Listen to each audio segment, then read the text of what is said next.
Sa isang liblib na baryo sa lalawigan ng Quezon, lumaki si Serafina Manabat sa isang tahanang pinagtagpi ng pawid at pangarap.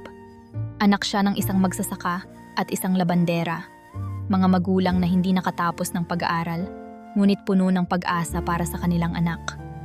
Sa murang edad, natutunan na niyang magsaing gamit ang uling, magbuhat ng tubig mula sa poso, at mag-aral sa ilalim ng ilaw ng gasera.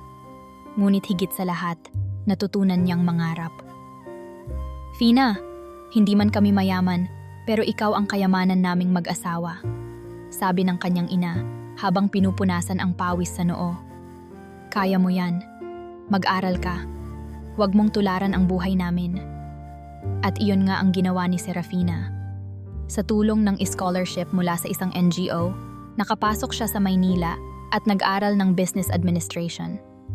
Doon niya unang nasilayan ang mundo na dati akala niya ay para lang sa mga mayayaman, mga gusaling salamin, mga taong nakapustura, at mga kafe na ang isang tasa ng kape ay halos katumbas ng isang linggong baon niya.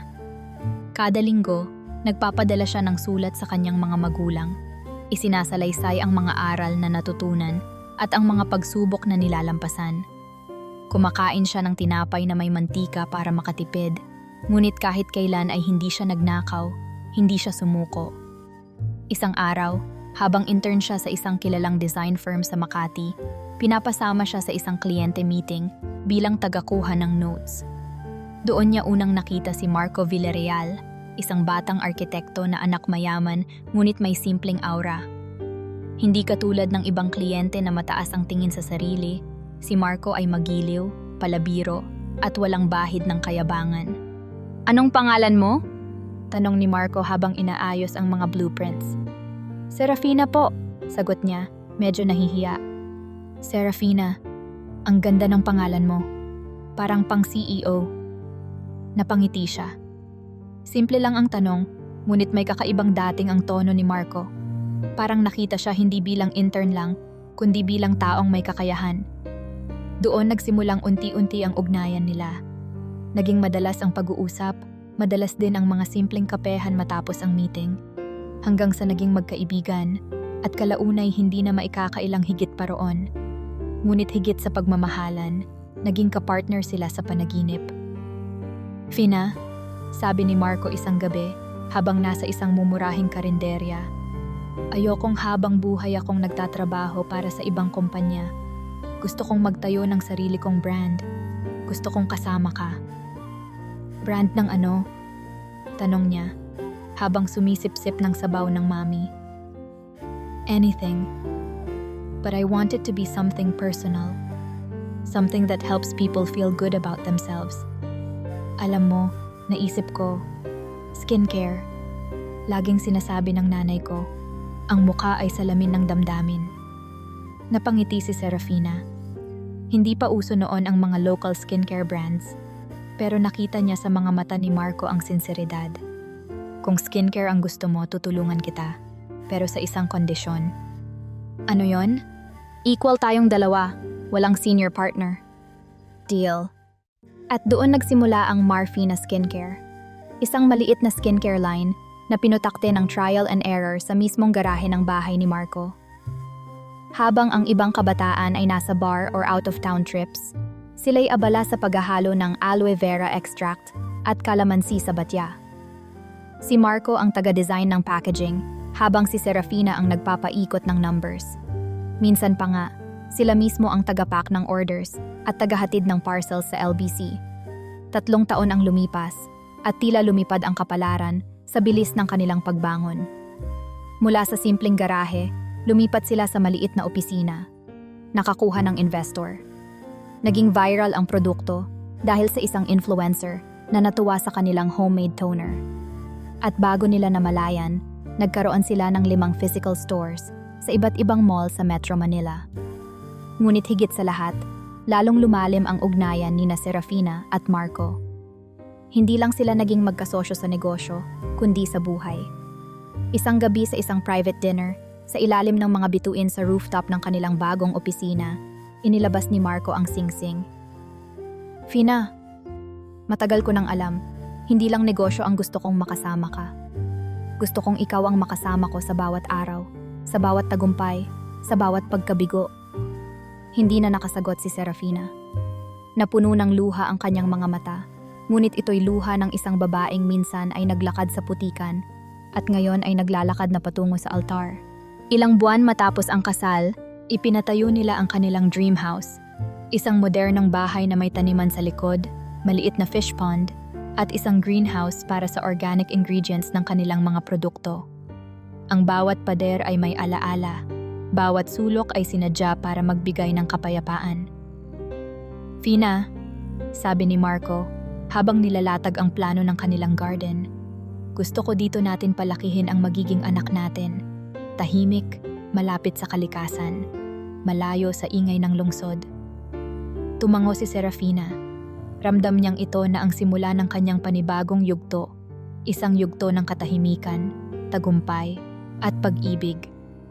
Ngunit sa ilalim ng tahimik na tagpo ng kanilang masayang buhay, may mga aninong nagsisimulang kumilos at hindi pa alam ni Serafina, isang pangyayaring magwawasak sa lahat ng kanilang itinayo, ang papalapit ng hindi inaasahan. At sa puntod ng masayang nakaraan, isang kakaibang aso ang magbubunyag ng isang lihim na matagal nang nilibing. Bagamat abala sa kanilang negosyo, nanatiling malapit si Marco Villarreal sa kanyang propesyon bilang arkitekto. Noong sinimulan nilang palawakin ang kanilang skincare empire sa pamamagitan ng pagtatayo ng isang spa resort, si Marco mismo ang nangasiwa sa disenyo at konstruksyon. Ang resort ay itinayo sa isang tahimik na bahagi ng Batangas, isang perpektong lugar kung saan maaaring magpahinga ang mga bisita mula sa gulo ng lungsod. Si Marco, sa kanyang walang kapagurang trabaho, ay nagbigay ng buong pusong atensyon sa bawat detalye, mula sa layout ng mga silid hanggang sa kung paano tatamaan ng araw ang pool sa umaga. Fina, sabi ni Marco, habang nakaupo sila sa veranda ng kanilang bahay. Alam mo, parang ito na yung magtatali sa lahat ng pinaghirapan natin. Hindi lang ito basta negosyo. Para rin itong legacy natin. Marco, alam kong kaya mo yan, sagot ni Serafina, nakangiti habang nilalaro ang wedding ring sa kanyang daliri. Wala namang mas mahalaga kaysa sa maiparamdam mo na ang galing mo ay hindi lang sa negosyo, kundi sa ginagawa mong sining. Hindi nagtagal, isang umaga, habang nagkakape si Serafina sa kanilang hardin, tumunog ang telepono. Si Marco ang nasa kabilang linya. Fina, pauwi na ako mamaya. Tapos na ang inspection dito. Mukhang malapit na rin tayong matapos sa proyekto. Masiglang sabi ni Marco. Basta mag-ingat ka sa pagmamaneho, Marco. Ayokong madagdagan pa ang mga iniintindi ko. Natawa si Marco. Oo, ako na ang mag-iingat. Ngunit iyon pala ang huling beses na maririnig ni Serafina ang boses ng asawa sa ganoong kasiglang tono. Sa araw ding iyon, biglang natanggap ni Serafina ang isang tawag na nagpabagsak sa kanyang mundo. Si Marco ay naaksidente sa daan pauwi mula sa site. Ayon sa mga saksi, isang malakas na pagpreno sa likulikong kalsada ang naging sanhi ng banggaan. Dinala siya sa ospital, ngunit hindi na umabot ng buhay. Nagmamadaling pumunta si Serafina sa ospital. Habang nasa kotse, tumutulo ang luha niya habang iniisip ang mga salitang huli nilang napag-usapan. Paulit-ulit niyang binibigkas sa isip ang boses ni Marco. Paano niya sinabing pauwi na ako? Paano niyang pinangakong mag-iingat? Subalit, pagdating niya sa emergency room, tinanggap na niya ang hindi maiiwasang katotohanan. Serafina Villarreal? Tanong ng doktor na may mahabang muka. Ginawa namin ang lahat, pero hindi na namin na-revive ang asawa mo. Parang tumigil ang oras. Nanlamig ang buong katawan niya at ang nakakaingay na paligid ng ospital ay biglang nawala sa kanyang pandinig. Pinilit niyang tumayo ng tuwid, ngunit nanginginig ang kanyang mga tuhod. Sa bandang huli, ang tanging nasambit niya ay, "Hindi totoo yan. Hindi pwedeng mawala si Marco." Lumipas ang mga araw at binalot ng lungkot ang tahanan nila. Halos hindi makakain si Serafina. Ang mga paborito niyang bulaklak na alaga ni Marco ay unti-unting natuyo sa hardin. Ang dating makulay at maaliwalas na bahay nila ay tila nawalan ng sigla. Lahat ng ito'y nagbago nang marinig niya ang payo ng kanilang matandang abogado, si Attorney Ramos. Serafina, naiintindihan kong napakahirap nito para sa'yo, sinabi ni Attorney Ramos habang nasa opisina. Pero kailangan nating magdesisyon. Gusto mo bang ituloy ang negosyo o ibebenta natin ang ilan sa mga ari-arian? Halos hindi makasagot si Serafina. Iniisip niyang ibenta ang lahat. Ang bahay, ang resort, pati ang skincare business nila. Pakiramdam niya, walang saysay ang lahat nang wala si Marco. Fina, huwag mo namang hayaang masayang lahat ng pinaghirapan ninyo ni Marco. Biglang sabi ng isang kaibigan niyang si Lani. Isipin mo rin ang mga taong umaasa sa trabaho sa skincare line niyo. Isipin mo ang vision ni Marco. Naging mabigat ang mga desisyon ni Serafina. Sa huli, napagpasyahan niyang itigil muna ang ilang bahagi ng kanilang negosyo, ngunit itinuloy pa rin ang core skincare line bilang alaala kay Marco. Nag-focus siya sa pag-aasikaso ng libing. Napagdesisyunan niyang ilibing si Marco sa isang pribadong puntod sa ancestral land ng mga Villarreal, kung saan madalas nilang puntahan dati para magpahinga. Tahimik ang seremonyang naganap.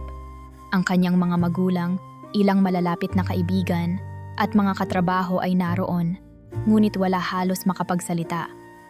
Si Serafina, na dati palaging magiliw at puno ng sigla, ay tila nagbago. Nakatitig lang siya sa puntod ng asawa, hawak ang isang piraso ng bulaklak.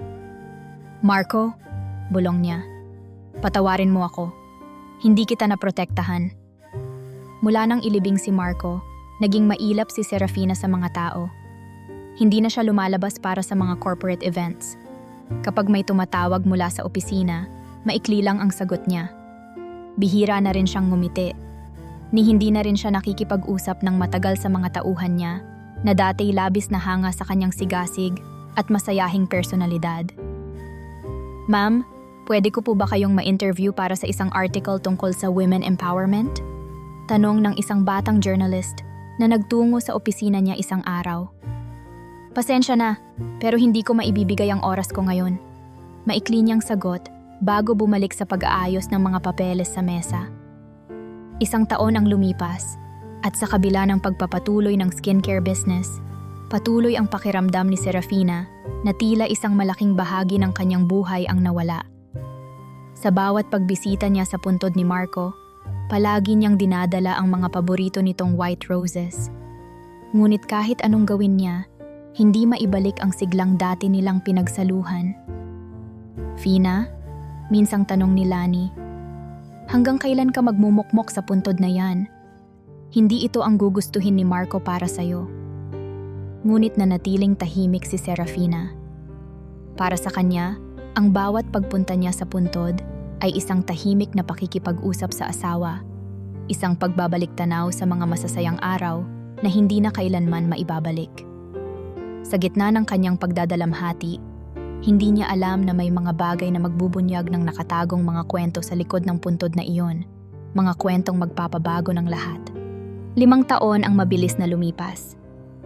Sa kabila ng kanyang matagal na pagluluksa, unti-unting natutunan ni Serafina na muling magpatuloy. Ngunit ang bawat hakbang ay tila isang laban. Ang tahanang minsan nilang tinirhan ni Marco ay nanatiling tahimik. Ang dating masiglang opisina ng Marfina Skincare ay naibalik niya sa operasyon, ngunit hindi na ito tulad ng dati. Maraming beses siyang umupo sa conference room, tumingin sa mga plano para sa bagong produkto, at naisip, paano kung narito pa si Marco? Ano kayang opinyon niya? Ngunit sa kabila ng lahat, ipinasya niyang bigyang buhay muli ang kanilang negosyo. Isa itong paraan para ipagpatuloy ang legacy ni Marco. Sa kaibuturan ng kanyang puso, naroon pa rin ang pasasalamat na minsan may isang Marco Villarreal na naniwala sa kanya. Ang skincare line na kanilang sinimulan ay muling pumaimbulog, naglabas ng mga bagong produkto, at unti-unting nanumbalik ang tiwala ng publiko. Nakita ni Serafina na may pag-asa pang umangat. Sa kabila nito, pinili niyang iwan ang marangyang pamumuhay sa lungsod. Bumalik siya sa probinsya, malapit sa ancestral land na kinatitirikan ng puntod ni Marco.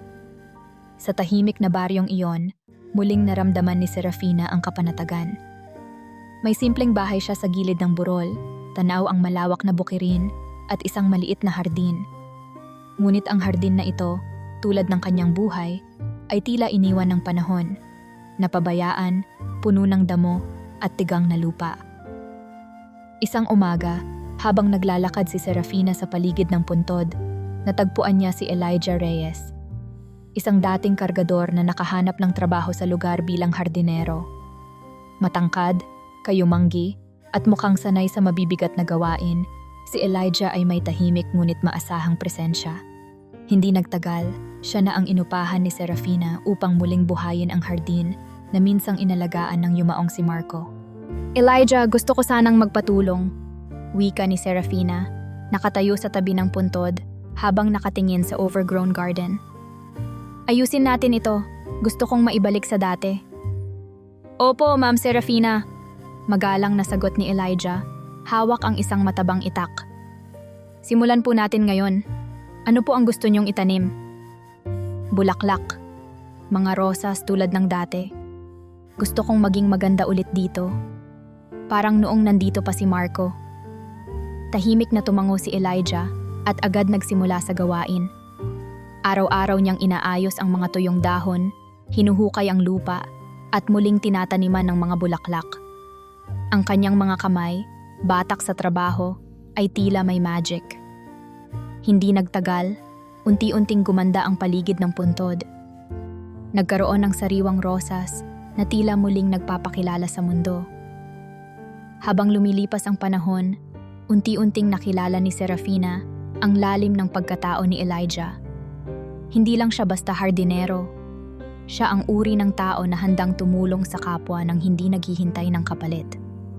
Isang araw, lumapit si Serafina sa kanya upang magpasalamat. "Elijah, hindi ko alam kung paano ko pasasalamatan ang tulong mo. Napakaraming taon nang ganoon na lang itong lugar. Pero dahil sa'yo, tila bumalik ang kulay dito." "Hindi po kailangan ng pasasalamat, ma'am," wika ni Elijah habang pinupunasan ang pawis sa noo. "Masaya lang po ako na natutulungan ko kayo." Ngunit higit pa roon, si Elijah ang naging tagapagtanggol ni Serafina sa maraming pagkakataon. May mga pagkakataong may mga lokal na nagtangkang gamitin ang mabuting kalooban ni Serafina, subalit si Elijah ang unang pumapanig at nagpapakita ng tapang. Nang minsang may mga ngalakal na gustong agawin ang maliit na lote sa tabi ng ancestral land, si Elijah ang unang sumalubong sa mga ito. "Kung kayo po'y may reklamo, idaan niyo po sa tamang proseso," seryosong wika ni Elijah habang kaharap ang mga lalaki. "Hindi niyo po pwedeng kuhanin ito ng basta-basta." Sa bawat sitwasyong ganito, lalong naging malapit si Serafina kay Elijah. Hindi dahil sa romantikong dahilan, kundi dahil naramdaman niyang sa kabila ng lahat, may taong tunay na nagmamalasakit sa kanya. Isang taong handang ipagtanggol siya sa gitna ng kanyang kahinaan. Ngunit kahit paunti-unti nang bumabalik ang kulay ng kanyang buhay, may isang bagay pa rin na hindi matanggal si Serafina sa kanyang isipan. Tuwing bumibisita siya sa puntod, lalo na tuwing gabi, pakiramdam niya ay may nanonood. Minsan, may naririnig siyang tila mahina, ngunit tiyak na yapak ng paa, o kaya'y tunog ng kaluskos sa damuhan. Tumitindig ang balahibo niya, ngunit wala naman siyang makitang kahit ano. "Elijah," tanong niya minsan habang sabay silang nag-aayos ng hardin, "may naririnig ka bang kakaiba dito, lalo na kapag gabi?" "Wala naman po akong naririnig, ma'am," sagot ni Elijah habang naghuhukay. "Pero kung gusto nyo, pwede po akong maglagay ng mas maraming ilaw sa paligid para mas kampante kayo." "Siguro nga," ani Serafina, ngunit alam niyang kahit anong ilaw ang ilagay, hindi maitataboy ang bigat na bumabagabag sa kanya tuwing naroon siya. Sa kabila ng bagong sigla ng hardin, nananatiling may aninong nagkukubli sa likod ng mga bulaklak. At ang bawat hakbang ni Serafina pabalik sa puntod ay tila isang hakbang palapit sa lihim na hindi pa niya ganap na nauunawaan. Subalit sa tahimik na probinsya, sa gitna ng mga rosas at damuhan, unti-unti niyang nararamdaman na may mga bagay na dapat niyang harapin, kahit gaano pa ito kasakit. Sa pagtatapos ng araw, habang nakatanaw si Serafina sa hardin na muling sumigla, Ramdam niyang isang yugto ang tapos na, ngunit may isa pang kailangang simulan. Sa bawat pagsikat ng araw, nararamdaman niya ang bagong pag-asa, ngunit kasabay nito ang katanungan. Ano kaya ang naghihintay sa akin sa mga susunod na araw? Sa tahimik na bukirin ng ancestral land, tila muling natagpuan ni Serafina ang kaunting kapanatagan. Araw-araw siyang dumadalaw sa puntod ni Marco, nagdadala ng mga sariwang rosas na alaga ni Elijah. Ngunit sa kabila ng kanyang pagsisikap na muling bumangon, may mga gabi pa ring dinadalaw siya ng masakit na alaala. Kaya't mas pinili niyang mag-focus sa pagpapaganda ng paligid, ang pagtatanim ng mga bulaklak, ang pagpapaganda ng mga landas, at ang pag-aalaga sa mga alaala nila ni Marco. Para sa kanya, ito na lang ang natitirang paraan para maiparamdam na mahalaga pa rin ang iniwang buhay ng kanyang asawa. Ngunit isang araw, habang nasa kalagitnaan ng pagdidilig si Serafina, napatigil siya. Sa malayo, nakita niyang tila may anino sa puntod. Nang lumapit siya, natagpuan niya ang isang itim na aso, matamlay, maruming-marumi, at natutulog ng parang wala ng lakas. Teka, mahinang bulong niya habang dahan-dahang lumapit. Bakit may aso rito? Sa unang tingin, wala siyang naramdamang kakaiba. Isa lang itong ordinaryong aso, siguro'y napadpad mula sa kabilang baryo. Ngunit habang pinagmamasdan niya, napansin niyang tila napakahina nito. Ang mga mata ng aso ay medyo nagkukulay dilaw, at ang bawat galaw nito ay tila mabagal at puno ng pagod. Hinawakan niya ang balikat ni Elijah na noon ay nag-aalis ng damo sa tabi. Elijah, may napansin ka bang aso rito noon? Tanong ni Serafina. Wala naman po, ma'am. Sagot ni Elijah, medyo nagtataka. Siguro po galing sa kabilang baryo. Gusto niyo pong paalisin ko? Sa halip na tumugon, lumapit si Serafina sa aso. Nakatutok ang tingin nito sa kanya, pero hindi ito gumagalaw. Nakaramdam siya ng kaunting panghihinayang. Ngunit sa halip na manatili, pinili niyang paalisin ito.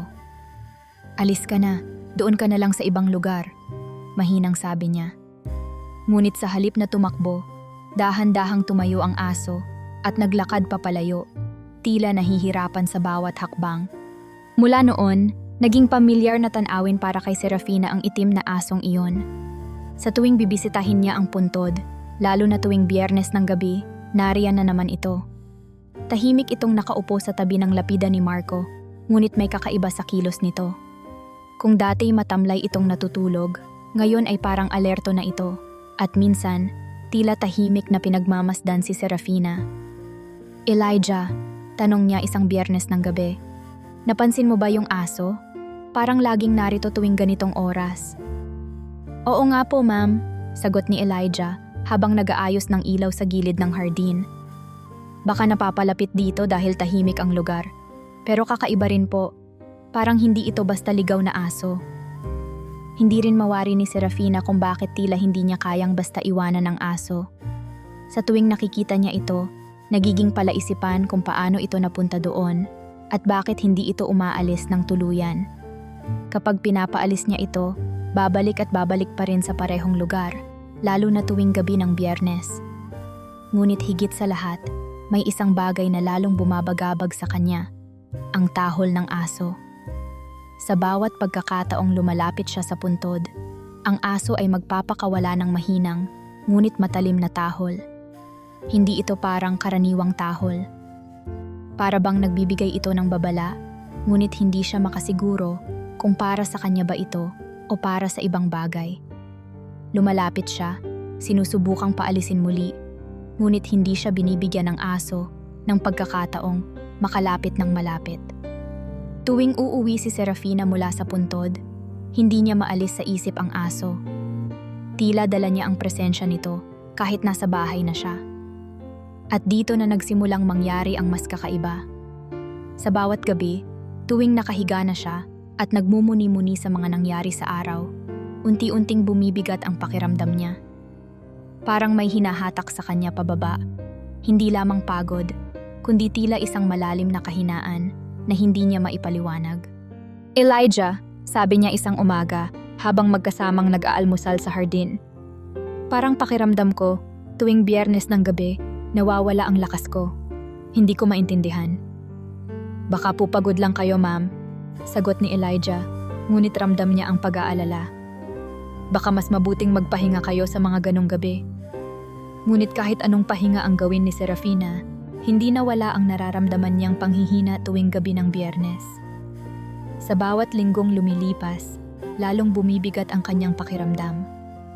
Tuwing magigising siya kinabukasan, parang wala siyang lakas, na parang hinigop ng kung anumang anino ang natitira sa kanyang enerhiya.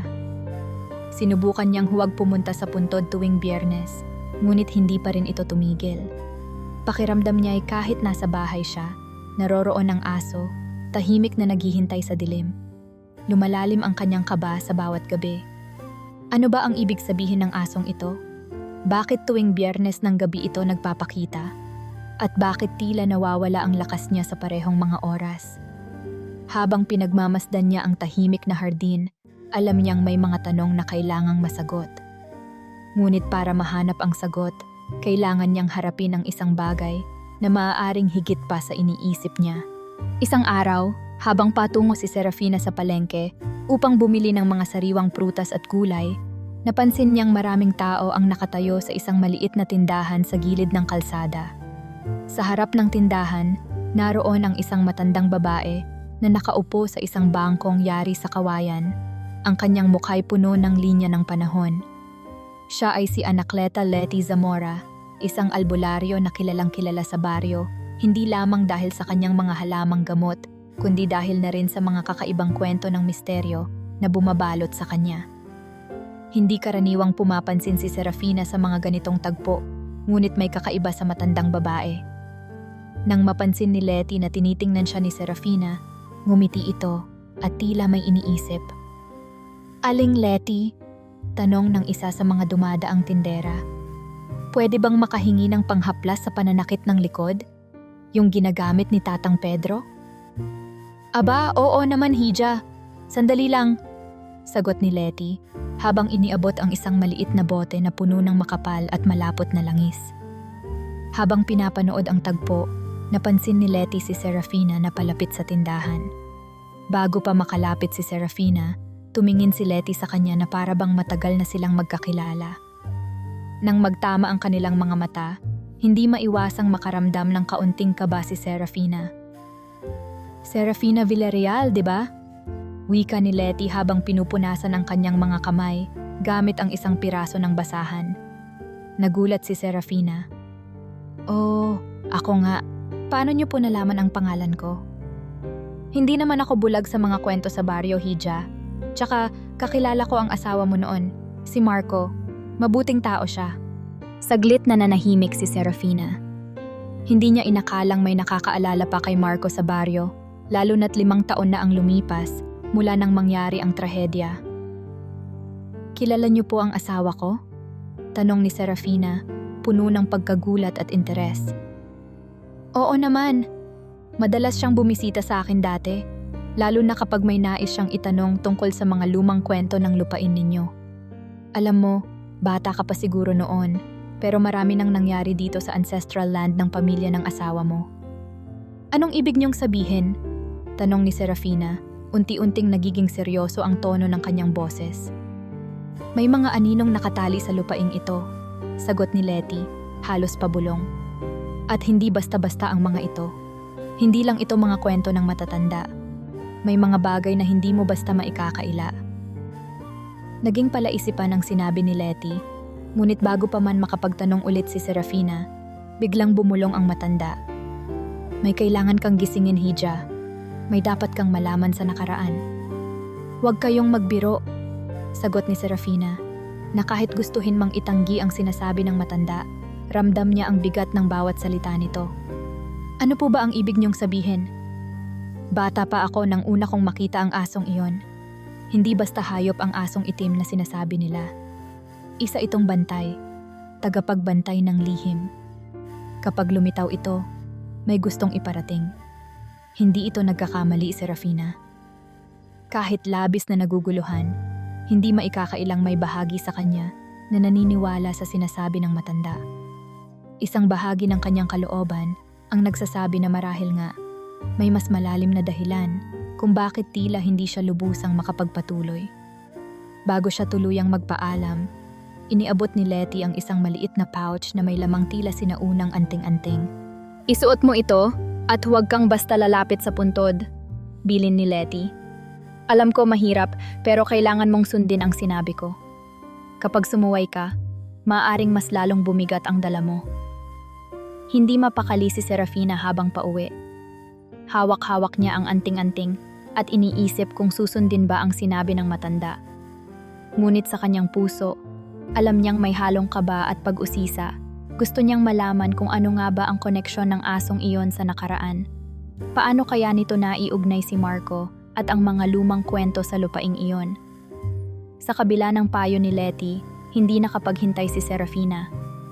Kinaumagahan, binalikan niya ang puntod ni Marco. Sa kanyang muling paglapit, muling naroroon ang asong itim, tahimik at parang nagmamasid. Sa kabila ng lahat, pinili niyang harapin ito. Sa kanyang puso, alam niyang may sagot na nakatago sa ilalim ng kanyang pagdududa. Isang sagot na handa niyang hanapin, kahit na nangangahulugang suwayin ang payo ng matandang albularyo. Malamig ang simoy ng hangin ng gabing iyon.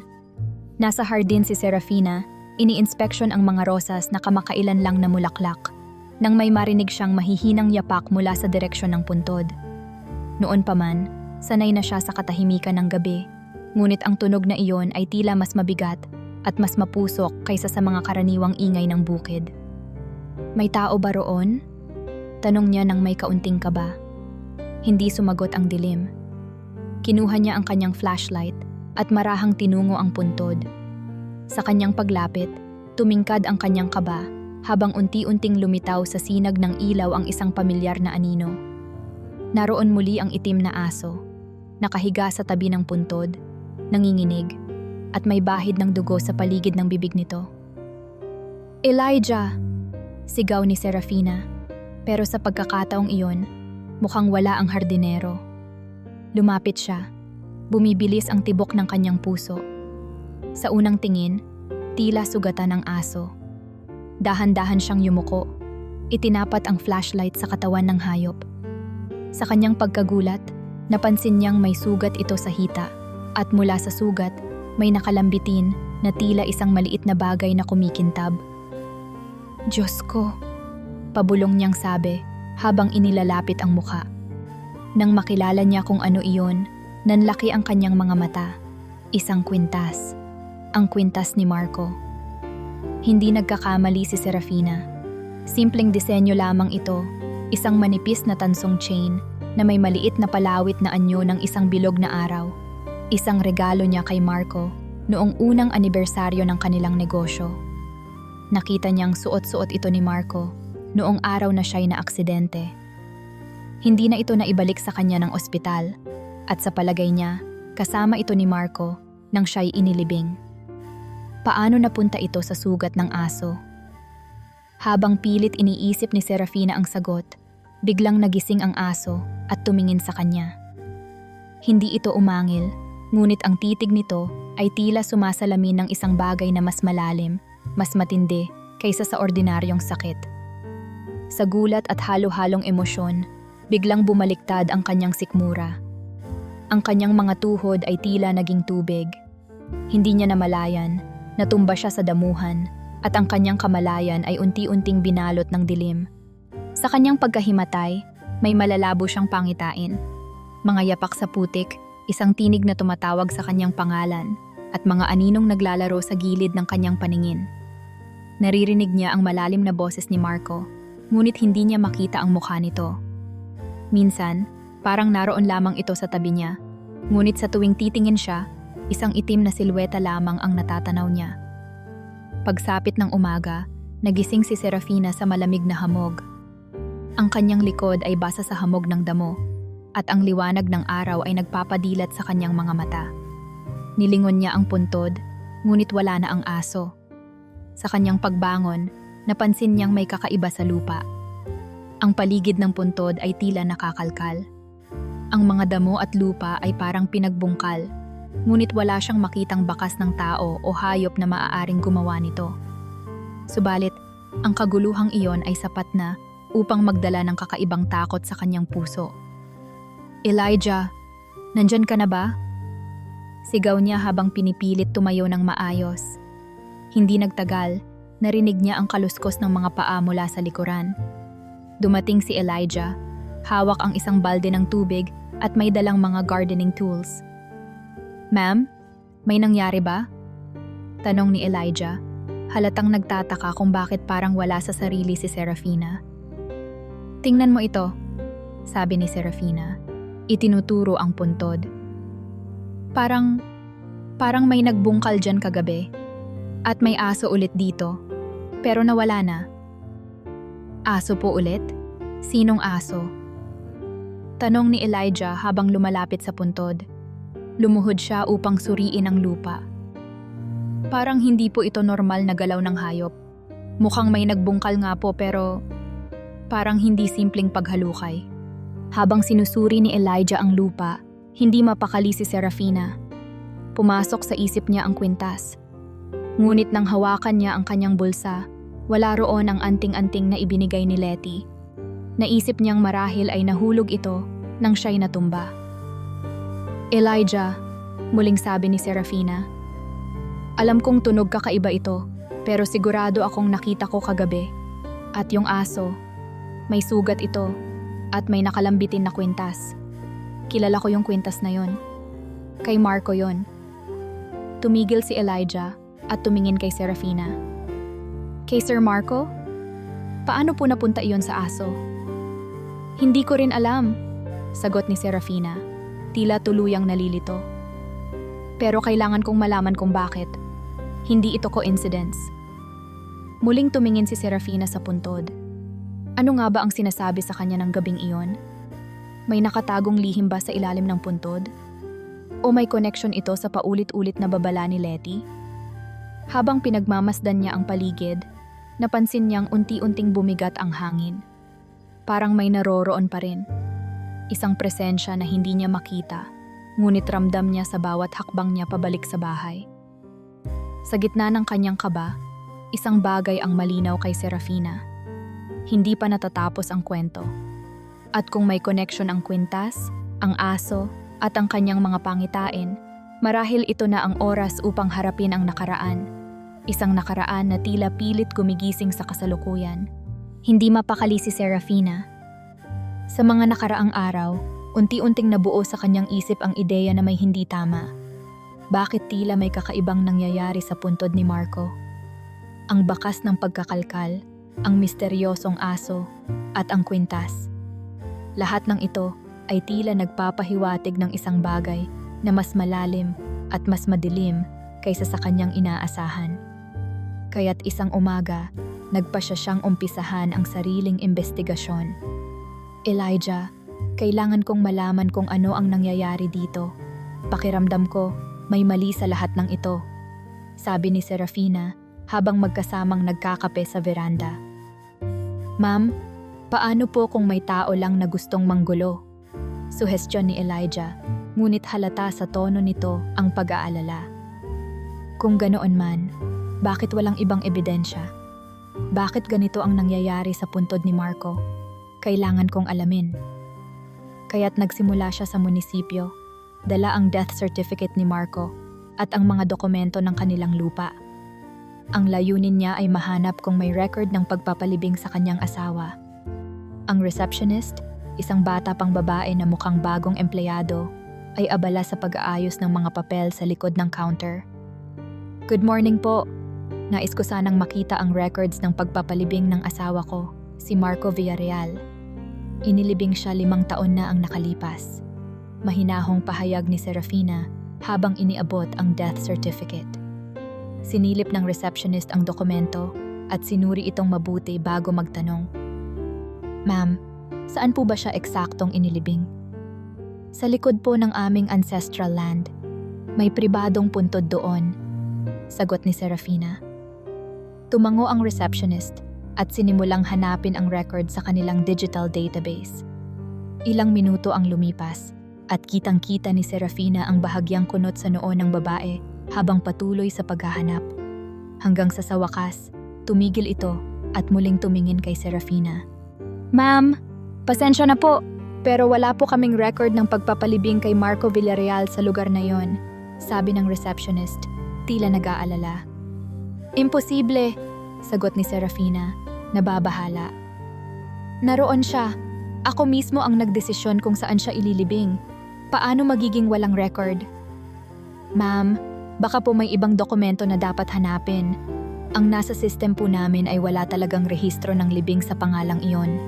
Paliwanag ng receptionist. Hindi maipaliwanag ni Serafina ang kanyang nararamdaman. Parang may bumabalot na ulap ng pagdududa sa kanyang isipan. Umuwi siyang puno ng tanong. Bakit walang record ng pagpapalibing kay Marco? Bakit tila may mga detalyeng nawawala sa mismong kwento ng kanyang buhay? Kinabukasan, muling bumalik si Serafina sa puntod. Sa kanyang paglapit, parang nararamdaman niyang may isang bagay na itinatago sa ilalim ng lupa. Tila pinanunuya siya ng bawat paghinga ng hangin, ng bawat yapak niya sa damuhan. Sa kabila ng kanyang kaba, napagpasyahan niyang kumilos. Elijah, kailangan natin itong ipahukay. Gusto kong malaman ang nasa loob ng puntod, sabi niya habang kaharap ang hardinero. Nakita niya ang pag-aalinlangan sa mukha ni Elijah. Sigurado po ba kayo, ma'am?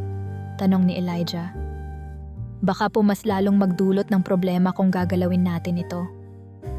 Elijah, wala akong pakialam kung may magalit. Kung may katotohanan sa hinala ko, mas mabuti nang malaman ko na ngayon. Ayoko nang mabuhay sa ganitong takot at pagdududa. Walang nagawa si Elijah kundi tumango. Tumawag sila ng mga tauhan na mag-aalis ng lupa at sementong takip ng puntod. Sa bawat hakbang ng paghuhukay, lalong bumigat ang pakiramdam ni Serafina.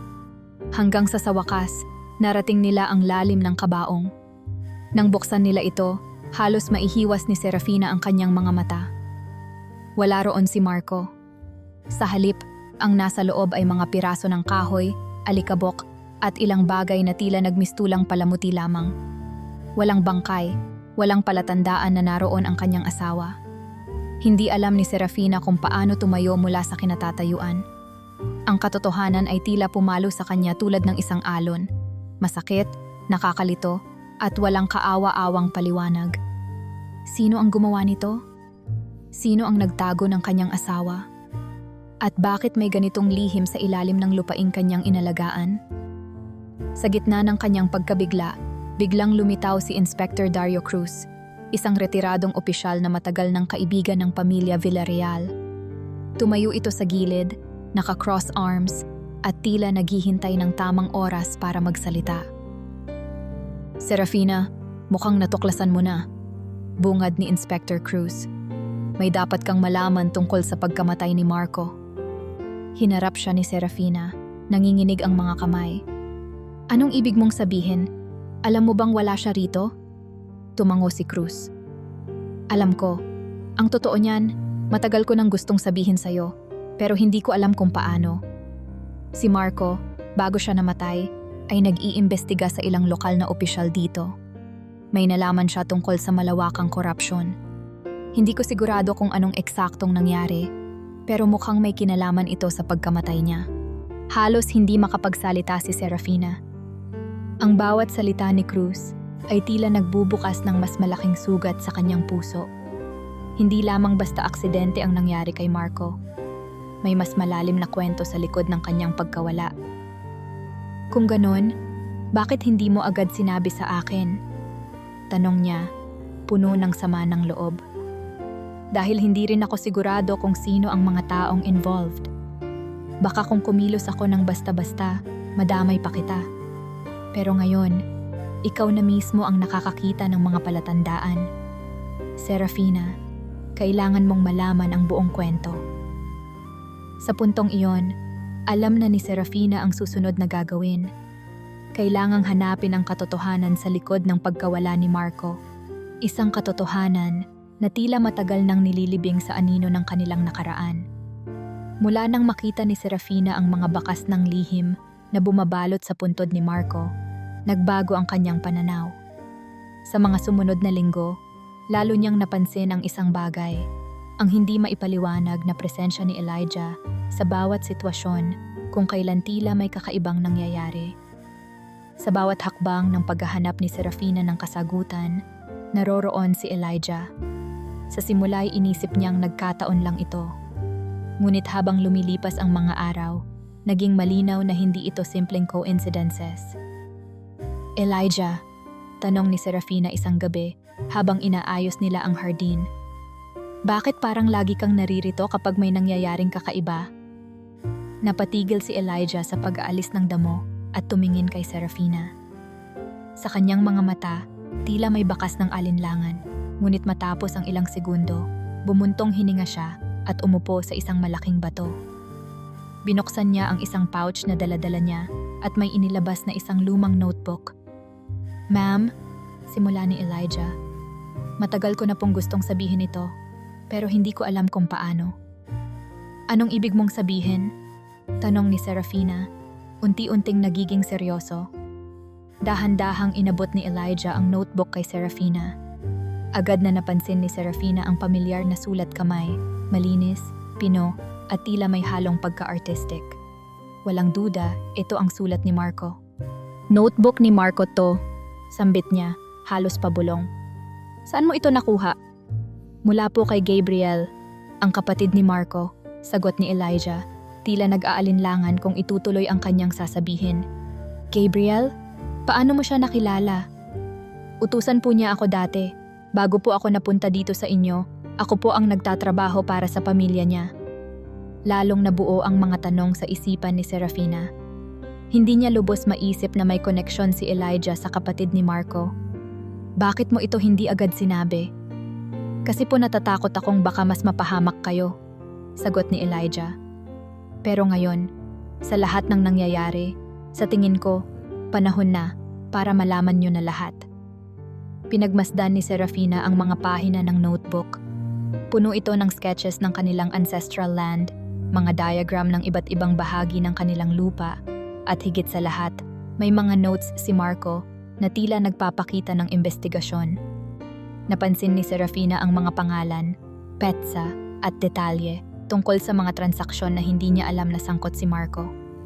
Naroon din ang mga pahina kung saan binabanggit ang pangalan ni Gabriel at ilang mga lokal na opisyal. "Elijah, anong ibig sabihin nito? Ano itong mga notes na ito?"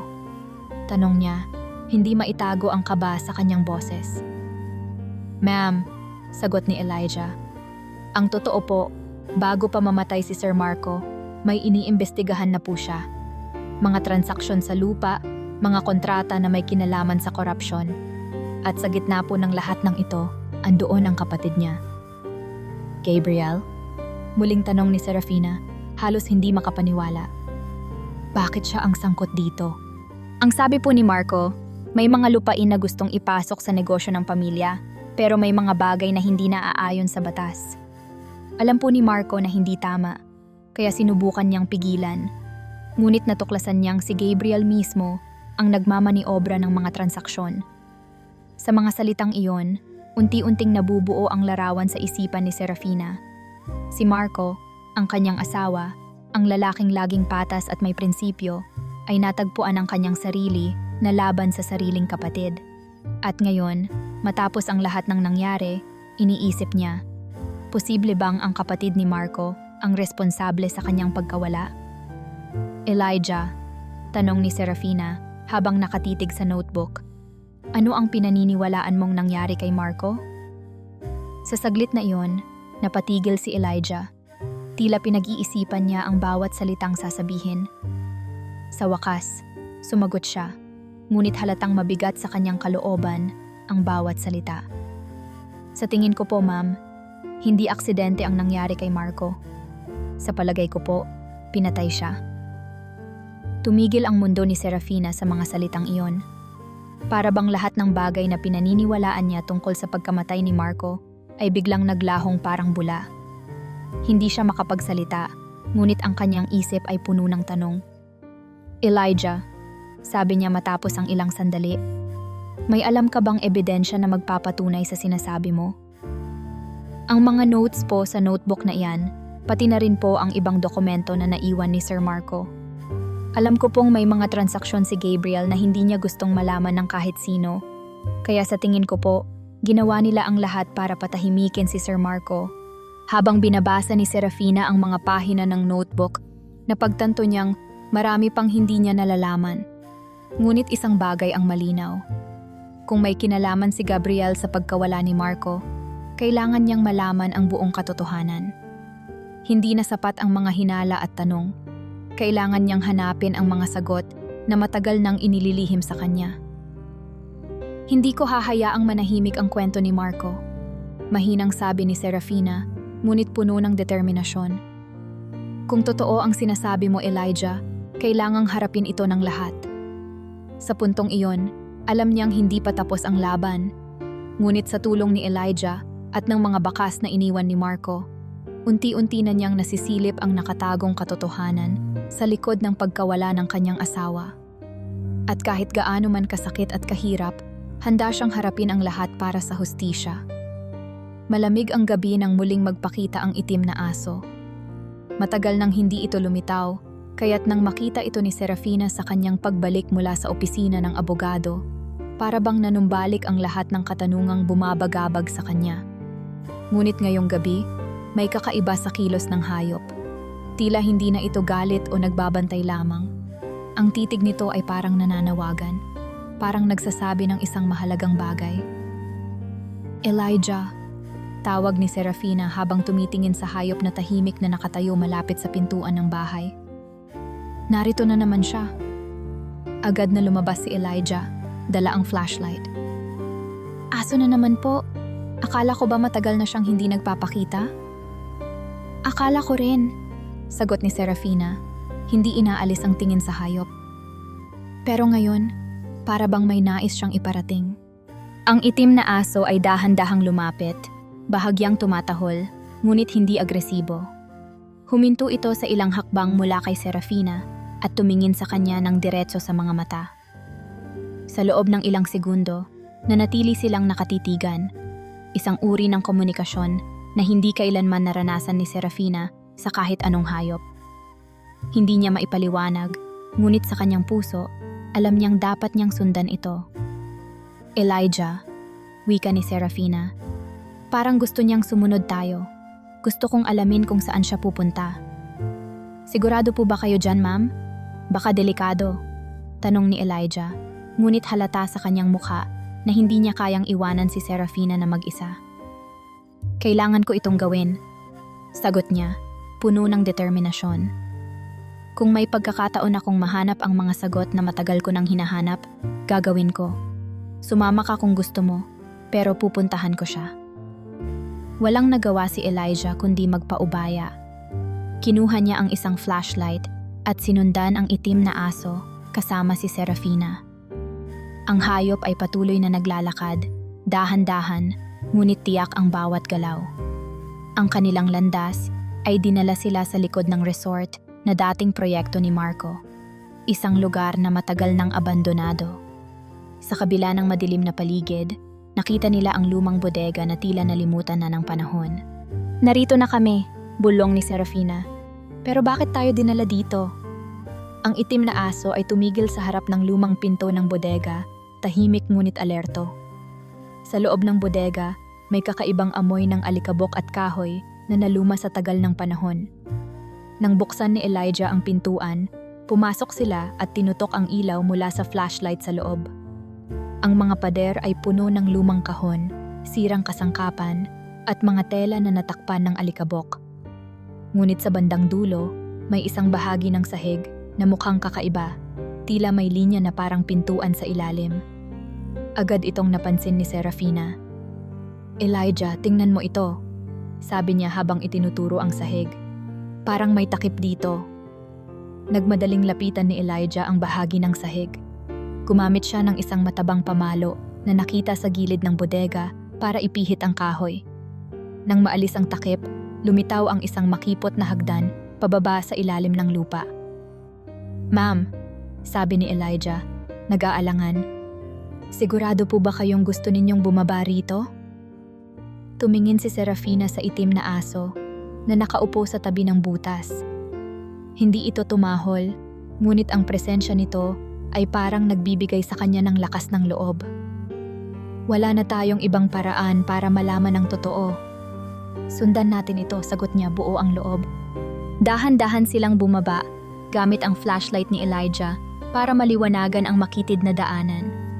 Pagdating sa ibaba, nakita nila ang isang maliit na silid na puno ng mga luma, ngunit maayos na nakasalansan na dokumento. Sa gitna ng silid, may mesa at upuan, tila nagamit na dati ngunit hindi na hinawakan ng matagal.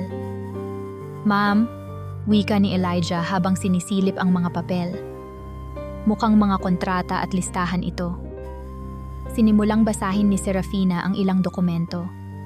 Ang ilan sa mga papel ay tila mga financial statement, invoice, at ilang kopya ng mga email. Ngunit ang mas nagpagulo sa kanyang isipan ay ang isang file na may nakasulat na confidential sa takip. Nang buksan niya ito, tumambad ang listahan ng mga pangalan, hindi lamang ng mga opisyal ng lokal na gobyerno, kundi pati na rin ang pangalan ni Gabriel Villarreal. "Ito na iyon," mahinang sabi ni Serafina, nanlalamig ang kamay habang hawak ang dokumento. "Ito ang ebidensya na hinahanap ko." Habang binabasa nila ang mga papeles, biglang narinig nila ang mga yapak ng tao mula sa itaas. Napalingon si Elijah, halatang nag-aalala. "May paparating," bulong niya. "Kailangan nating umalis." Ngunit bago sila makakilos, bumukas ang pintuan sa itaas at pumasok ang 3 armadong lalaki. Ang liwanag ng flashlight ay sumalubong sa kanila, at sa saglit na iyon, naramdaman ni Serafina ang matinding takot. "Anong ginagawa niyo rito?" tanong ng isang lalaki. Hawak ang isang baril. "Hindi kayo dapat naririto, apat." "Huwag na huwag niyo silang palalampasin," sabi ng isa pang lalaki, habang papalapit sila kay Serafina at Elijah. Sa mabilis na kilos, hinila ni Elijah si Serafina papunta sa likod ng mesa. Ngunit sa kanyang galaw, natisod siya at muntik ng madapa.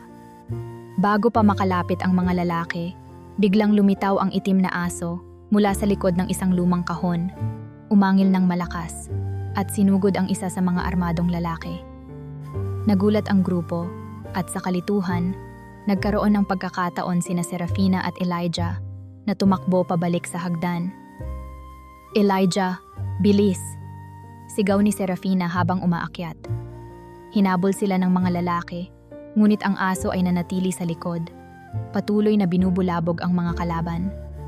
Sa huli, nakalabas sila ng bodega at nagmadaling tumakbo patungo sa landas, pabalik sa kanilang sasakyan. Habang umaandar na sila, hindi maiwasang magtanong ni Serafina sa sarili. Ano pa kaya ang ibang lihim na nakabaon sa mga dokumentong iyon? At paano nila magagamit ang mga ebidensyang hawak nila laban sa mga taong nagtatago ng katotohanan? Pagka-uwi mula sa bodega, agad na inayos ni Serafina ang mga natagpuang dokumento. Tinipon niya ang mga papeles na naglalaman ng listahan ng mga pangalan at transaksyon, mga detalye ng malaking korupsyon sa kanilang lokalidad. Matapos ang lahat ng kanyang naranasan, alam niyang hindi na niya pwedeng ipagpaliban pa ang paghahanap ng hustisya. "Elijah," wika niya habang pinagsasama-sama ang mga ebidensya. "Ihatid natin ito kay Inspector Cruz. Kailangan niyang makita ang mga ito." Nag-aalangan man si Elijah, sumang-ayon siya. Alam niyang matagal nang kilala ni Serafina si Cruz, at kung may dapat man silang pagkatiwalaan sa mga ganitong sitwasyon, ito ang retiradong opisyal na tumulong na sa pamilya noon. Kaya't kinabukasan, pumunta sila sa tanggapan ni Cruz dala ang mga dokumento. "Ano ang meron tayo rito, Serafina?" tanong ni Inspector Cruz habang binubuksan ang folder. "Ito ang mga ebidensya na natagpuan namin," sagot ni Serafina. "Mga dokumento ng illegal transactions, mga pangalan ng sangkot na opisyal, at nariyan ang pangalan ni Gabriel." Habang iniisa-isa ni Cruz ang mga papeles, hindi maiwasang makaramdam ng kaunting pagdududa si Serafina. May kakaiba sa kilos ng opisyal, parang masyadong kalmado, parang walang galit o pagkabahala sa mga nakikita niya. Sa halip, tumango lang siya at isinara ang folder. "Magandang impormasyon ito," ani Cruz. "Pero kailangan natin itong beripikahin. Hindi tayo pwedeng basta-basta kumilos. Bibigyan kita ng update sa lalong madaling panahon." Inspector, ang tagal na ng paghihintay ko ng sagot. Kung may kinalaman si Gabriel sa pagkawala ni Marco, gusto kong umaksyon na tayo ngayon. Maring sabi ni Serafina. Ngunit tinapik lang ni Cruz ang kanyang balikat. Huwag kang mag-alala. Ako ang bahala dito. Bumalik ka sa bahay at maghintay ng tawag. Kahit medyo nagdududa, wala nang magawa si Serafina kundi umuwi.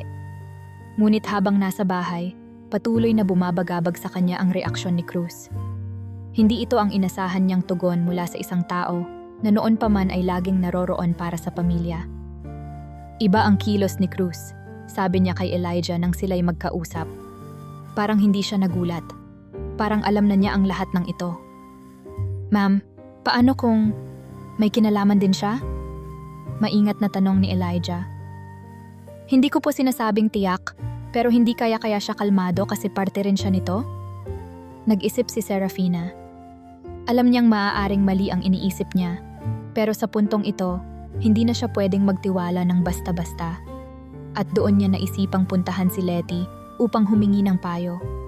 Pagdating sa maliit na kubo ng albularyo, agad siyang nagbukas ng salaysay. Letty, kailangan kong malaman kung ano ang dapat kong gawin. Parang may tinatago si Inspector Cruz. Tahimik na pinakinggan ni Letty ang kanyang kwento bago sumagot. May pakiramdam ako noon pa, Hija. Si Cruz ay hindi basta tao lang na tumutulong. May nakaraan siya, mga tao at sitwasyon na maaaring hindi mo pa alam. Ano ang ibig mong sabihin? Tanong ni Serafina, halatang naguguluhan. Ang pagkakakilala ko kay Cruz, sagot ni Letty, ay higit pa sa nakikita.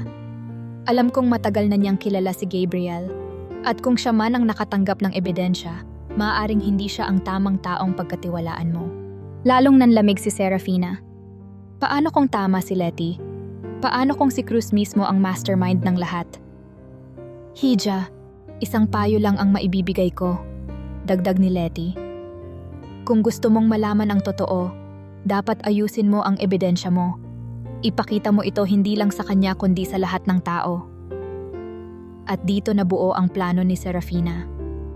Magsasagawa siya ng isang public press conference gamit ang mga dokumentong hawak niya.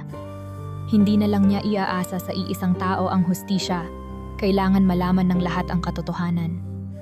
Sa tulong ni Elijah at ilang kakilala sa media, inihanda niya ang lahat.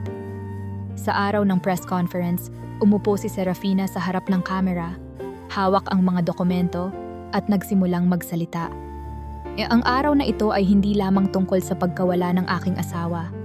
Ito ay tungkol sa sistemang pilit nating kinakalaban. Ang ebidensyang hawak ko ay nagpapatunay ng malawakang korupsyon. At hindi lamang isang tao ang sangkot dito. Narito ang mga pangalan, mga transaksyon, at mga detalye. Sa mga sumunod na minuto, ipinaliwanag niya ang bawat dokumento, binanggit ang mga opisyal, at inilantad ang pangalan ni Gabriel Villarreal. Ngunit bago matapos ang press conference, inilabas niya ang pinakamahalagang bahagi, ang video recording mula sa isang hidden camera na inilagay nila sa bodega. Dito makikita si Inspector Cruz at si Gabriel na nag-uusap, malinaw na tinatalakay ang mga detalye ng kanilang mga illegal na aktibidad. Halos huminto ang lahat. Ang mga reporter ay nagtanong, ang mga nanonood sa live broadcast ay nagulat, at ilang minuto lang matapos ang press conference, dumating na ang mga pulis sa opisina ni Cruz at sa bahay ni Gabriel. Sa harap ng mga kamera ng National TV, naaresto ang dalawa at dinala sa presinto. Sa wakas, naramdaman ni Serafina ang kaunting kaginhawaan. Ngunit alam niyang hindi pa tapos ang laban. Ang natuklasan niyang lihim ay bahagi lamang ng mas malaking kwento. Ngunit sa araw na iyon, nakapagsimula siyang mabawi ang hustisya para kay Marco. Isang hakbang patungo sa pagwawakas ng isang madilim na kabanata ng kanilang buhay. Matapos ang mainit na pagsisiwalat ng katotohanan, nagpatuloy ang investigasyon ng mga awtoridad. Sa tulong ng mga dokumentong isinapubliko ni Serafina at ng mga video recording mula sa bodega, napilitan ang mga opisyal na muling suriin ang pagkamatay ni Marco. Hindi nagtagal, naglabas ang forensics team ng panibagong ulat base sa autopsy report na hindi pa noon napapansin ng mga taga-imbestiga. Isang umaga, natanggap ni Serafina ang tawag mula sa head forensic pathologist. Mrs. Villarreal, wika ng babae sa kabilang linya. May mga bago kaming impormasyon mula sa autopsy report ni Mr. Marco Villarreal. Maaaring nais niyo itong marinig ng personal. Hindi na nagpatumpik-tumpik si Serafina. Agad siyang nagmaneho patungo sa tanggapan ng forensics kasama si Elijah, na ngayon ay naging hindi lamang kanyang tagapag-alalay, kundi isa na rin sa mga pinagkakatiwalaan niyang tao. Pagdating nila sa opisina, sinalubong sila ng pathologist, may hawak na mga papeles at isang manipis na folder. Mrs. Villarreal, bungad ng doktor. Matapos suriin muli ang autopsy report, may napansin kaming mga detalye na hindi lumabas noong unang beses itong ginawa. Napuno ng kaba ang dibdib ni Serafina. Anong ibig niyong sabihin? Ang pinsala na ikinamatay ni Mr. Villarreal ay hindi aksidente, diretsong sagot ng pathologist. May tama ng bala sa likod na tumagos sa baga. Ikinatigil ng kanyang puso ang malalang internal bleeding bago pa man siya matagpuan. Hindi siya namatay sa simpleng aksidente sa kalsada, kundi binaril bago itinapon sa lugar na pinangyarihan ng tinawag nilang aksidente. Halos mabitawan ni Serafina ang hawak na folder. Kahit na matagal na siyang may hinala na hindi aksidente ang pagkamatay ng asawa, iba pa rin ang mabasa ito sa mismong ulat ng mga eksperto. Nanghina siya, ngunit pinilit niyang magtago ng luha sa harap ng pathologist. Salamat sa impormasyon, maikling tugon ni Serafina. Pero, ano ang susunod na hakbang? Paano natin mapapatunayan kung sino ang nasa likod nito? Sa ngayon may mga tumutulong ng investigador na maghahanap ng higit pang ebidensya. Kung may testigo kayo o iba pang impormasyon, magiging mahalaga iyon, sagot ng doktor. Pag-alis nila sa tanggapan, napansin ni Serafina ang tahimik na pagkilos ni Elijah. Hindi ito nagsasalita, ngunit halata ang pagkabalisa sa kanyang mukha. Sa wakas, tumigil si Elijah sa tapat ng kotse at huminga ng malalim. Ma'am, simula niya, may dapat po akong sabihin sa inyo. Tumingin si Serafina, naghihintay sa sasabihin ng hardinero. Ano iyon, Elijah? Alam ko po kung paano nangyari iyon, kung paano pinatay si Sir Marco, sabi ni Elijah, halata ang kaba sa boses. Naroon po ako noong nangyari iyon. Hindi agad nakapagsalita si Serafina. Parang tumigil ang oras sa sandaling iyon. Elijah, ano ang ibig mong sabihin? Bakit mo ngayon lang sinasabi ito? Dati po akong kasamahan ni Gabriel, ma'am. Ako po ang madalas na inuutusan niya sa mga trabaho niya. Pero nang mangyari iyon kay Sir Marco, nakita ko kung paano nila siya sinaktan, kung paano nila siya tinapos. Mahinang sabi ni Elijah, halatang hirap na hirap sa pag-alala. Si Gabriel at si Cruz, dagdag niya. Silang dalawa po ang nagplano ng lahat. Binaril nila si Sir Marco at itinapon sa isang lugar kung saan mukha itong aksidente. Kaya matagal na akong nanahimik kasi natatakot ako. Pero ngayon, oras na para magsabi ng totoo. Sa mga salitang iyon, mas tumibay ang desisyon ni Serafina. Sinama niya si Elijah sa mga awtoridad upang opisyal na magbigay ng pahayag. Sa testimonya ni Elijah, natukoy ang eksaktong lugar kung saan tinapon si Marco, isang lumang balon malapit sa dating site ng kanilang resort project. Hindi nag-aksaya ng oras ang mga investigador. Isang rescue team ang ipinadala upang hukayin ang balon. Matapos ang halos 2 araw ng maingat na paghuhukay, natagpuan nila ang mga buto at natitirang gamit ni Marco. Ang kwintas na ibinigay ni Serafina noong unang anibersaryo ng kanilang negosyo ay naroon pa rin, nakapulupot sa kanyang mga labi. Isang eksena na tila naninibago sa panahon, ngunit nanatiling sagradong alaala sa asawa niya. Nang makumpirma ng DNA testing na iyon nga si Marco, nagdesisyon si Serafina na ibalik siya sa kanyang tunay na pahingahan. Inayos niya ang lahat para sa isang marangal na libing. Hindi na ito simpleng seremonya na ginawa lamang para makaraos. Ito'y isang pagkakataon para maipakita sa lahat ang nararapat na dignidad para kay Marco. Isang taong pinagkaitan ng hustisya, ngunit hindi kailanman nawala sa puso ng mga nagmamahal sa kanya. Sa araw ng libing, dumalo ang pamilya, mga kaibigan, at maging ang ilang mamamahayag na tumutok sa kwento ng Villarreal. Muling inilibing si Marco, hindi bilang isang biktima ng kalupitan, kundi bilang isang taong ipinaglaban ang kanyang prinsipyo hanggang sa dulo. Sa ibabaw ng bagong lapida, isinulat ni Serafina ang mga salitang, "Mahal na asawa, tapos na ang ating laban, magpahinga ka na." Bagamat masakit ang katotohanang natuklasan, naging malaking hakbang ito para sa pagbawi ng hustisya.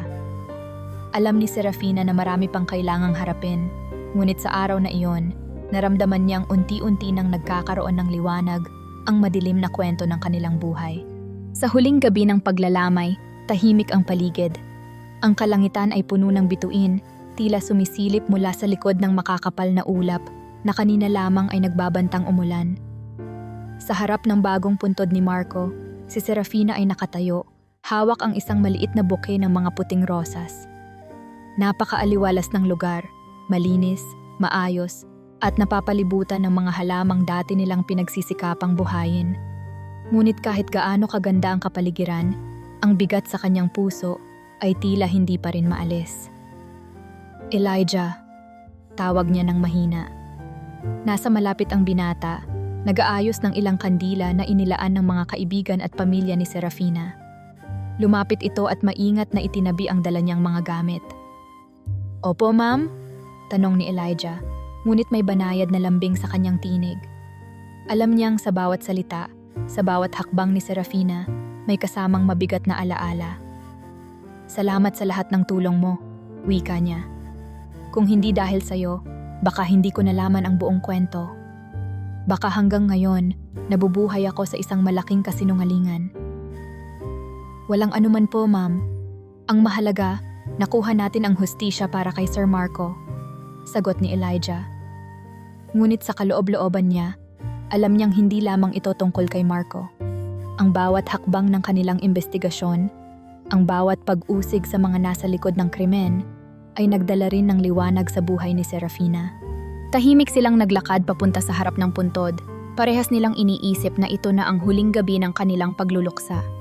Ilang minuto silang nakatayo roon, binabalikan ang mga alaalang iniwan ni Marco, at unti-unting tinatanggap na panahon na para magpatuloy.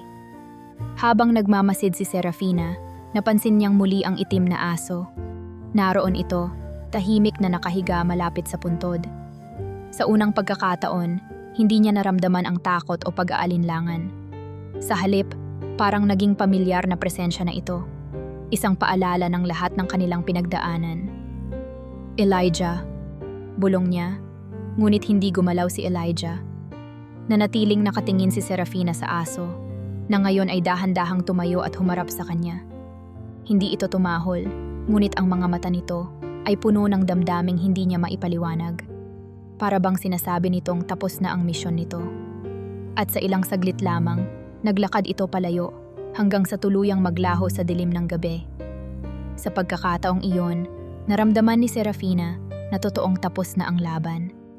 Hindi lamang para kay Marco, kundi para rin sa kanyang sarili. Isang bagong pakiramdam ng kapayapaan ang bumalot sa kanya. "Salamat, Marco," pabulong niyang wika habang nakatingin sa mga bituin. "Sa wakas, alam ko na ang totoo. At dahil dito, alam ko na rin kung paano magsimula ulit." Sa mga sumunod na buwan, nagsimulang itaguyod ni Serafina ang foundation na matagal na niyang iniisip. Pinangalanan niya itong Marfina Foundation. Hindi lamang bilang alaala kay Marco, kundi bilang simbolo ng kanilang magkasamang prinsipyo. Ang magbigay ng tulong sa mga biktima ng pang-aabuso, korupsyon, at kawalan ng hustisya. Sa pamamagitan ng foundation, sinimulan nilang pondohan ang mga kaso ng mga ordinaryong tao na walang kakayahang ipagtanggol ang kanilang sarili. "Ma'am," wika ni Elijah habang naglalagay ng karatula sa bagong gusali ng foundation. Parang isang panaginip. Sino ang mag-aakalang magagawa natin ito? Ngumiti si Serafina, hawak ang isang maliit na plaque na may pangalan ng kanilang foundation. "Hindi lang ito tungkol sa atin. Tungkol ito sa lahat ng hindi nabigyan ng pagkakataon. Lahat ng hindi narinig. Tulungan natin silang marinig ang boses nila." Ang kanilang kwento ay nagbigay inspirasyon, Hindi lamang sa mga malalapit na kaibigan at pamilya, kundi pati na rin sa mga mamamahayag na sumusubaybay sa kaso. Isang independent filmmaker ang lumapit kay Serafina at iminungkahing gawing documentary ang kanilang pinagdaanan. Mrs. Villarreal, bungad ng direktor nang sila'y magkita sa opisina ng foundation, gusto naming ibahagi ang inyong kwento sa mas maraming tao. Ang hirap at tapang na ipinakita mo, kailangan malaman ito ng lahat. Naging mabusisi ang proseso ng paggawa ng documentary. Pinuntahan nila ang mga lugar na nagdala ng liwanag sa kaso. Ang ancestral land, ang bodega, maging ang puntod ni Marco. Sa bawat eksena, muling nanariwa kay Serafina ang sakit. Ngunit muling bumalik din ang lakas ng kanyang loob. Nang sa wakas ay mailabas ang pelikula, naging mainit ang pagtanggap ng publiko. Hindi lamang ito naging dokumentasyon ng isang personal na laban, kundi isang paalala sa lahat ng tao na ang katotohanan ay hindi kailanman maitatago. Habang abala si Serafina sa kanyang mga proyekto, napansin niya na unti-unting nagbabago ang kanyang damdamin kay Elijah. Hindi lamang ito tungkol sa pasasalamat. May mas malalim na koneksyon na hindi niya napansin noon. Sa bawat araw na magkasama sila, sa bawat pagtulong sa mga nangangailangan, lalo niyang nararamdaman ang tunay na pagkatao ng binata. Elijah, tanong ni Serafina isang gabi habang sila'y nasa veranda ng kanilang opisina. Paano mo nagawang manatili sa tabi ko sa kabila ng lahat ng panganib? Tumawa si Elijah, halatang nahiya. Ma'am, hindi lang po ito tungkol sa trabaho. Nakita ko kung gaano kayo katatag, at sa bawat hakbang, nakita ko rin kung paano naging mas mabuting tao ako dahil sa inyo. Kaya kahit anong mangyari, nandito lang po ako. Sa saglit na iyon, naramdaman ni Serafina na may bahagi ng puso niya na muling bumubukas. Hindi na ito tulad ng pag-ibig niya kay Marco, ngunit ito ay isang panibagong simula, isang pagkakataong magmahal muli, sa isang bagong anyo at sa isang bagong kabanata ng kanyang buhay. Ngumiti si Serafina at tumingin sa malayo, kung saan ang kanilang opisina ay may liwanag na kumikislap mula sa bawat bintana. Ang Marfina Foundation ay naging simbolo ng pag-asa at ang mga bituin sa langit ay paalala ng lahat ng pinagdaanan nila.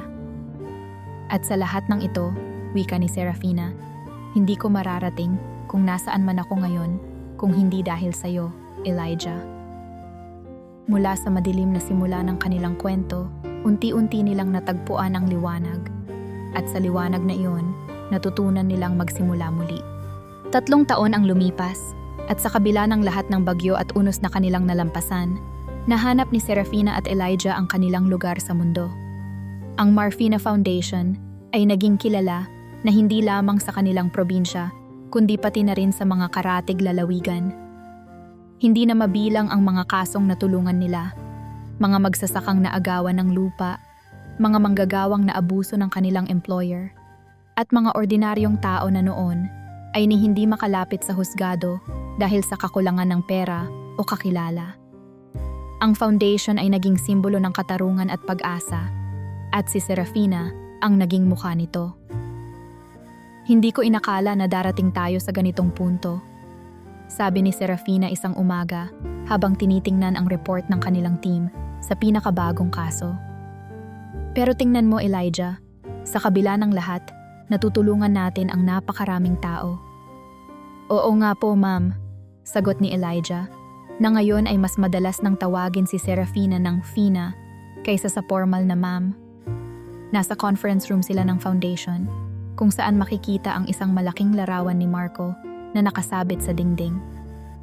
Lahat ito, hindi natin magagawa kung hindi dahil sa paninindigan ni Sir Marco noon. Siya ang nagsimula ng laban. Tumango si Serafina. Bagamat wala na si Marco, ang kanyang pangalan ay nanatili sa bawat proyektong sinimulan nila. Ang kanilang dating ancestral land ay ngayon ay isa ng eco park na dinadayo ng mga lokal at turista. Isa itong inspirasyon na ang kalikasan at pag-unlad ay maaaring magkasabay. Sa bawat dulo ng parke, makikita ang mga architectural pieces na idinisenyo ni Marco noon, isang fountain, isang viewing deck, at ilang pavilions na ngayon ay may maliit na plaka na may nakasulat, "In memory of Marco Villarreal." "Alam mo, Fina," wika ni Elijah habang iniikot ang tasa ng kape sa kanyang kamay, "para bang nandito pa rin siya. Sa bawat sulok ng lugar na ito, sa bawat proyekto ng foundation, nararamdaman ko siya." Ngumiti si Serafina. "Nararamdaman ko rin, at alam kong masaya siya para sa ating dalawa." Sa 3 taong lumipas, mas lalong lumalim ang relasyon ni na Serafina at Elijah. Hindi lamang sila naging katuwang sa trabaho kundi pati sa buhay. Naging matatag na ang kanilang samahan, puno ng paggalang at tiwala. Si Elijah, na dati isang simpleng hardinero, ay naging opisyal na partner sa philanthropic arm ng Villarreal Group. Ang kanyang kababaang loob, kasipagan, at malasakit sa kapwa ay naging inspirasyon hindi lamang kay Serafina, kundi sa lahat ng kanilang mga tauhan. Sa isang simpleng araw ng Abril, naganap ang kasal ni na Serafina at Elijah. Sa isang maliit na kapilya sa gilid ng burol, dinaluhan ito ng mga piling kaibigan, pamilya, at mga taong kanilang natulungan. Walang engrandeng selebrasyon, ngunit bawat sandali ay puno ng kahulugan. Isang di inaasahang bisita ang itim na aso. O, sa pagkakataong ito, isang itim na tuta. Habang naglalakad si Serafina sa aisle, nakita niyang nakahiga sa gilid ng isang puno ang isang maliit na itim na tuta, tila nakatingin sa kanya. Napatigil siya saglit, nagulat sa presensya nito. Ngumiti siya, pakiramdam niya'y isa itong hudyat mula kay Marco. Isang pahiwatig na suportado siya nito sa bagong yugtong tinatahak. Pagkatapos ng seremonya, hinanap ng mga bisita ang tuta, ngunit hindi na nila ito nakita. Para bang nagpakita lamang ito para magpaalam o magbigay ng basbas. Ngunit si Serafina, alam niyang isang bagay ang malinaw. Naroroon si Marco sa puso niya, sa kanilang foundation, at sa bawat proyektong iniwan nito bilang inspirasyon. Sa isang gabi matapos ang kasal, habang magkasama sina Serafina at Elijah sa veranda ng kanilang bahay, tahimik nilang pinagmamasdan ang mga bituin. "Elijah," wika ni Serafina, "sa lahat ng pinagdaanan natin, natutunan ko na hindi natin kailangang kalimutan ang nakaraan para makapagpatuloy. Kailangan lang natin itong dalhin sa tamang paraan." "Alam ko, Fina," sagot ni Elijah habang inakbayan siya. "At sa tingin ko, ginagawa mo na iyon sa araw-araw. Iyon din ang dahilan kung bakit marami tayong natutulungan." Ang kanilang tahanan ay puno na ng kasiyahan at buhay. Sa kanilang living room, sa ilalim ng isang malaking larawan ni Marco, naroon ang isang bagong miyembro ng pamilya, ang itim na tuta na kanilang inalagaan. Pumalit ito sa presensya ng naunang aso na tila naging gabay sa kanila. Ngayon, ito ang bagong simbolo ng kanilang panibagong buhay. Isang maliit, ngunit makabuluhang paalala ng lahat ng kanilang pinagdaanan, lahat ng kanilang natutunan at lahat ng kanilang nasimulan.